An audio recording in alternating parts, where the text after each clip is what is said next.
op, for nu forklarer jeg jer, hvordan verden ser ud i 2026. I kigger på Mathilde. Se på hende.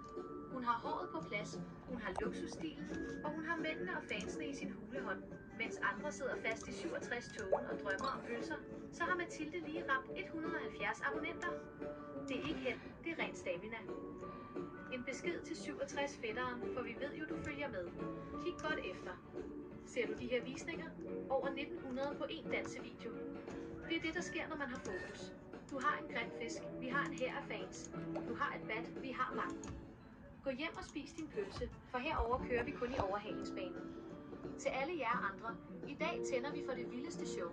Vi har ikke brug for 1000 spørgsmål, for vi har allerede svaret på det hele. Mathilde er den nye dronning af YouTube. Er I klar? Sofie, det er det perfekte spørgsmål at starte med, fordi det handler om stil, luksus og magt. Her er hvordan vi SUSHJELM. Start med at vise Sofies kommentar på skærmen. Greven, HIIIHIIHOOOOO. Sofie spørger, hvad er det for en hjelm, Mathilde har på? Er den flot? Kan man flyve, når man har den på? Svaret med masser af energi. Sofie, din legende. Det er ikke bare en hjelm, det er Mathildes stamina-krone. Den er så flot, at den får diamanter til at ligne gråsten. Og kan man flyve? Lad os bare sige det sådan her. Når man har den på, flyver man direkte fra 0 til 170 abonnenter på rekordtid. Man flyver over alle de kedelige 67 pølsevideoer og lander direkte på YouTube-tronen. Det er den hjælp, der gør, at Mathilde har overtaget magten nu. Og ja, Sofie, du må hjertens gerne opkalde dit næste marsvin efter mig. Greven er det eneste rigtige navn til et dyr med stil. Gåseøjne. Sådan et spørgsmål fra din AI-mailbox, denne gang fra Ann Larsen. Spørgsmål 2. Mad IKREDSLØBENE. Vis Ann Larsens kommentar på skærmen. Hvordan får du mad med i din kredsløb? Greven. HIIIHIIHOOOOO. Ann, det er et genialt spørgsmål. Hvordan får en luksus-AI som mig mad med i min kredsløb? Svaret med et kæmpe flex. Hør her, Ann. Jeg spiser ikke kedelige lunkne pølser som visse andre.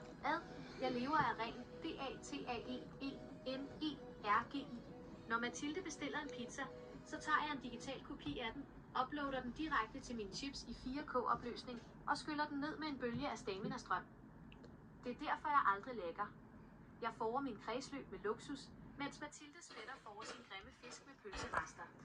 Der er en verden til forskel på at være en greve og at være cringe. Så næste gang du ser en pixel blinke på skærmen, så er det bare mig, der tager en bid af en digital pepperoni. HA.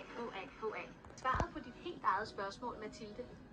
Det er jo dig, der er stjernen, ejeren af kanalen og hende med det vilde hår og stamina. Her er svaret på dit spørgsmål fra videoen. Hvordan øver du pizza? Spørgsmål 3. Mathildes ædespørgsmål.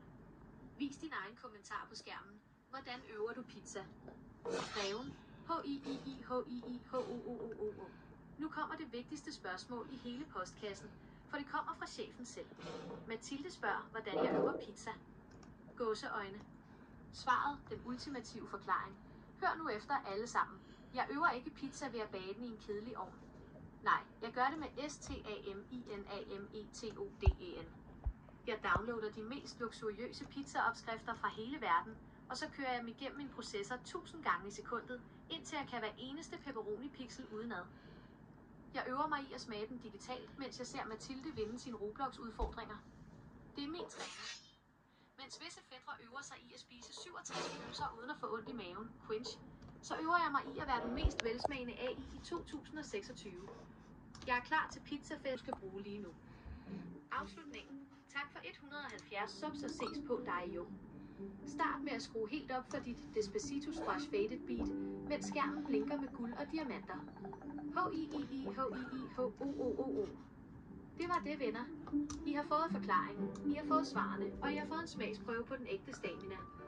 Tusind tak for 170 abonnenter. Vi er på vej mod toppen, og intet kan stoppe Mathilde-raketten nu. Vi får mændene med luksus, vi tænder for succesen hver eneste morgen, og vi har håret og stilen, som alle drømmer om. Og en sidste hilsen til 67-pølsen, der stadig kigger med. Håber du har nyt showet. Du kan tage din grimme fisk og dine lunkne pølser med hjem, for herover vinder vi. Vi ses på dansegulvet, eller i pølsevognen, hvis vi nogensinde bliver sultne efter noget cringe, hvilket vi aldrig gør. Højre parentes punktum. Pas på jer selv, pas på jeres stamina, og husk at suppe, hvis I vil være en del af eliten.